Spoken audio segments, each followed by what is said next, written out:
Both teams into the 40s? I highly doubt it, but we can hope. Chris Hassel joined by Leger Douzable and Bryant McFadden. This is a tough turnaround for Miami, isn't it, Leger? I mean, you're coming off that emotional win. Tua gets banged up, and now, boom, you're right back at it against a team that might have its feet underneath it now. Yeah, really tough turnaround. And they had to move up their schedule, right, Chris, because they were supposed to leave, I think, Wednesday afternoon, but because of the storm, they had to move up. This Miami defense played 90 snaps. B-Mac, you can speak to this. When you're on defense and you play that many snaps and you have a short turnaround, so your routine is thrown off, right? You don't get to do the things you normally do as far as the recovery. So this Miami team, they had to expedite their recovery, do other things to get ready for this game, move up everything because they had to travel earlier to Cincinnati to get ready. So this would be a true test right now to see how well this team can recover and can they come out starting fast? But I think that's going to be the key for the Miami Dolphins this week. No question, defensively for the Dolphins, this is all about bringing your guts because energy might not be there. The legs might not be there. You talked about it. They were on the football field for over 90 plays in 100-degree-like weather and fighting and giving it their all. And we all know this about offensive players compared to defensive players. Offensive guys, especially the skill position players, they go in and out of the ball games. You see wide receivers all the time hitting their head, telling someone else to come get them. For us in the secondary, guess what? We're not coming out unless you're injured. So you talked about all the plays they were able to, they needed to play against the Buffalo Bills. And now you're going against another offense that started to find their stride a little bit in the Cincinnati Bengals. So me personally, it's going to be a gut-like ball game for the Dolphins defensively based on everything they had to do against the Buffalo Bills last Sunday. Jalen Waddle and Tua Tagovailoa are expected to play. What do you expect to see from Tua tonight? Yeah, Tua, we were wondering, did he possibly have a concussion? Now the NFL and the NFLPA, had an investigation go out, and they said it was going to take 2 weeks. But so far, it looks like all the protocols were followed the right way, and Tua will go this week.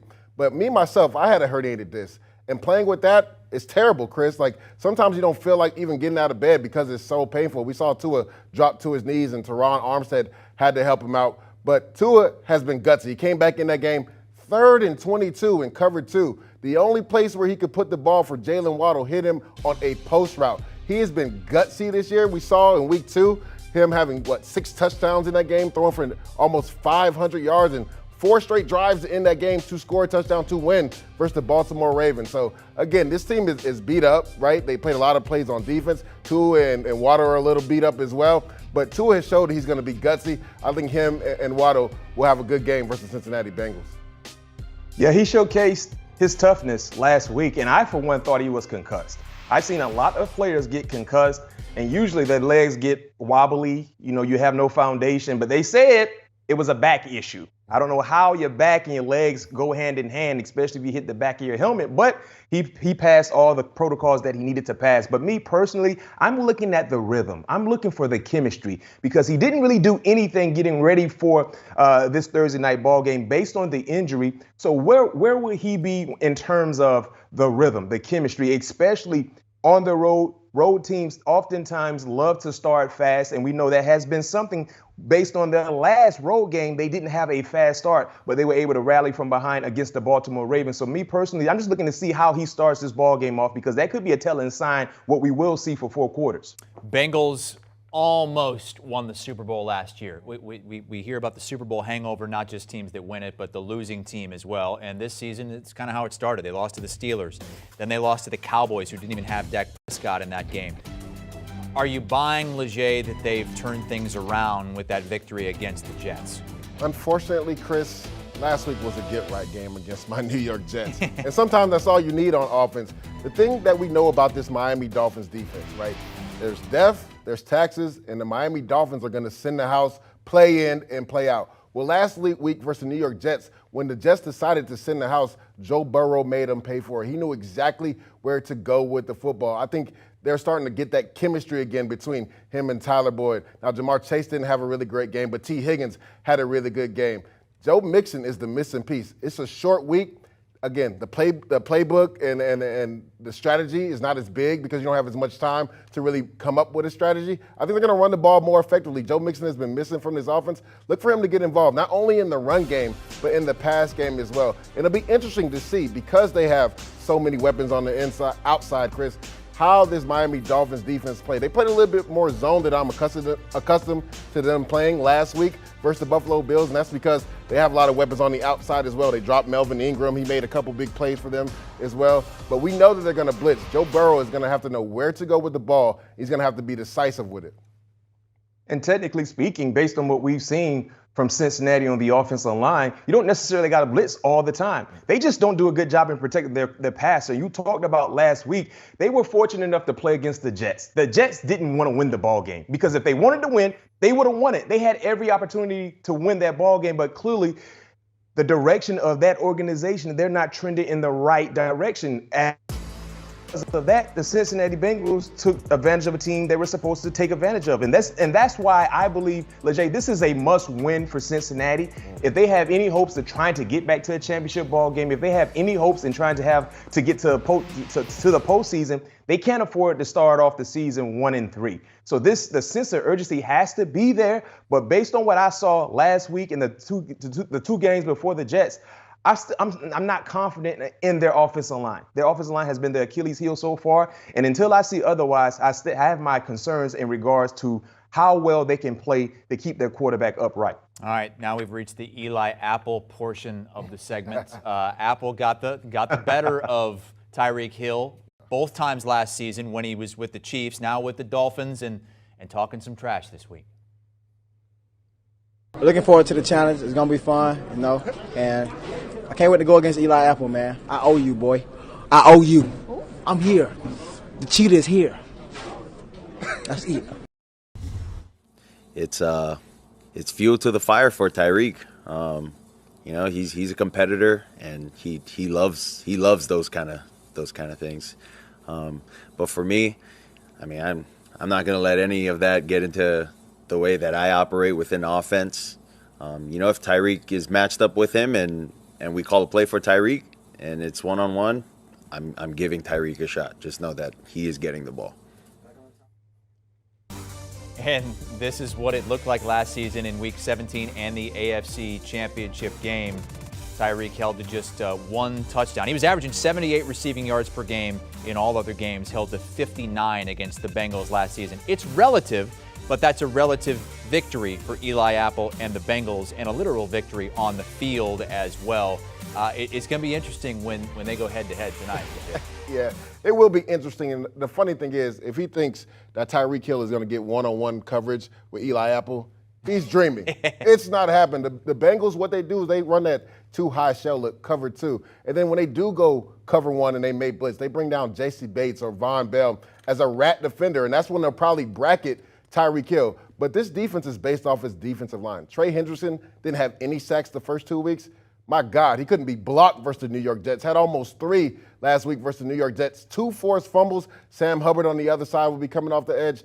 B.J. Hill is a really good defensive tackle, rushing the quarterback. Now, they did take a major hit. DJ Reader seems like he's going to be out indefinitely for a while from this defensive line. But Cam Sample has showed up. The young second-year player at a Tulane, had a sack last week versus the New York Jets. So this thing is breaded off of this defensive line. They're going to play cover two. They're going to make you matriculate the ball up and down the field because they feel like you're going to make a mistake before they do. They're going to let their D-line get after you, and Jesse Bates is one of those ball hawking safeties. You better be careful where you put the ball to it because he's looking to take it from you. Yeah, you're dead on. If you want to slow down Tyreek Hill, put pressure, make life miserable for Tua.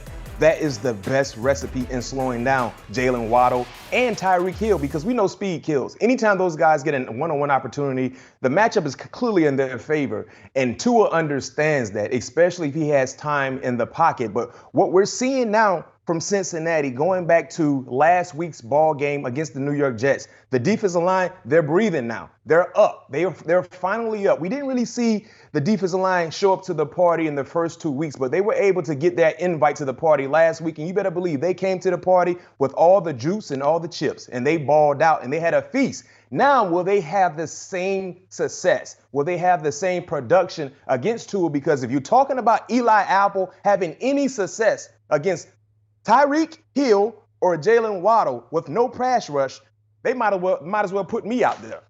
and I've been eating cupcakes and pies and red velvet cakes and things like that. So it would be the same thing if you're expecting for Eli Apple to have success against any one of those speed demons with no pass rush.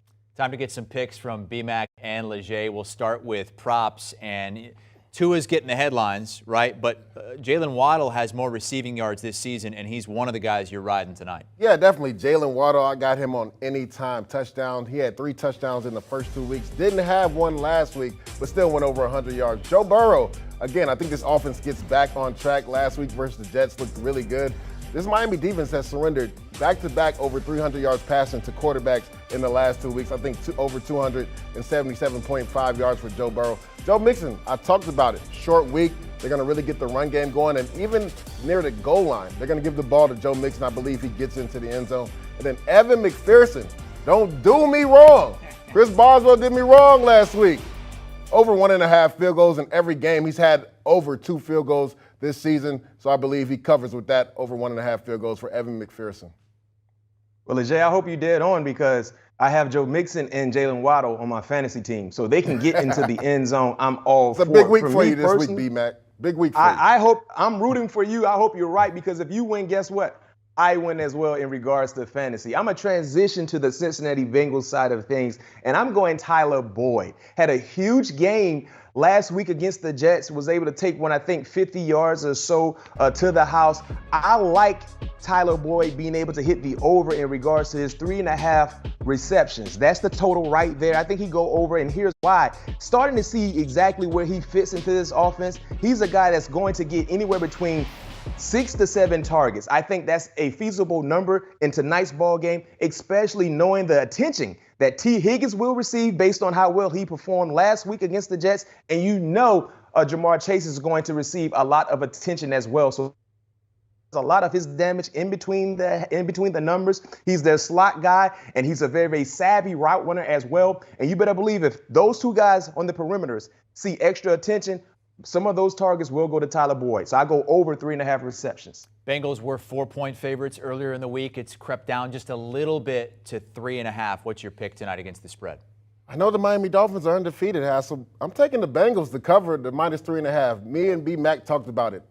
90 snaps on defense. That's a lot in a short week. You don't have the recovery time to really get your legs up from under you. I think this Bengals offense is finding its stride, and this defense has kept them in games. Even though Joe Burrow and his offense had 5 turnovers in week 1 versus Steelers, they still had an opportunity to win the game. Against the Dallas Cowboys in week 2, I believe they gave up 6 sacks, Chris, and they still had an opportunity to win this game. So this defense has played well. It looks like the offense may be coming along.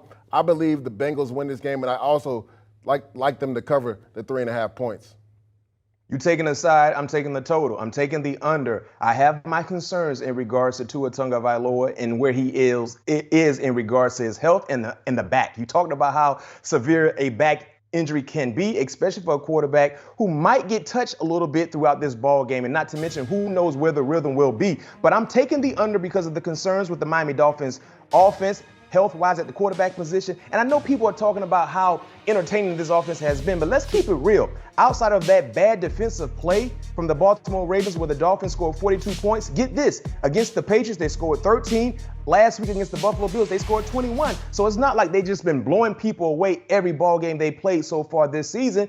And I think they will have some issues against the Cincinnati Bengals. Then offensively for Cincinnati, we know they can't protect anybody. So I'm taking the total, I'm taking the under. And then when you look at specifically speaking, both teams, right? And Leger, you know about this. It's something about some franchises where they play in certain places when they play on certain nights. Get this, the under in regards to the Miami Dolphins is 10-2-1 in their last 13 Thursday night ball games.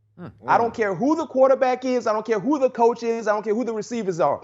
For some reason, anytime they play on Thursday night, they hit the under. And then in regards to the Cincinnati Bengals, the under is 6-0 in the Bengals' last 6 games in September. We're still in September, folks. It's the 29th. So I factor all that to the equation as well. Like I said, Leger, it's something about certain organizations where they be in a slump They play against certain teams. They play in certain places. They just can't get over the hump. I think that might be the same trend in regards to the under. Last game of September this season in the National Football League. Bengals tonight hosting the Dolphins as 3.5-point favorites. Leger riding with the Bengals -3.5. BMAC on the under and the latest trends. BMAC can be heard on the All Things Covered podcast with Cuz, Patrick Peterson, cornerback for the Vikings. Darius Slay returns to the podcast on the latest episode discussing the 3-0 start for the Eagles. Do you want a sports network that delivers everything that matters about the game? The highlights, the picks, the instant analysis, no yelling, no fake debates, no politics. Hit the subscribe button and never miss a moment.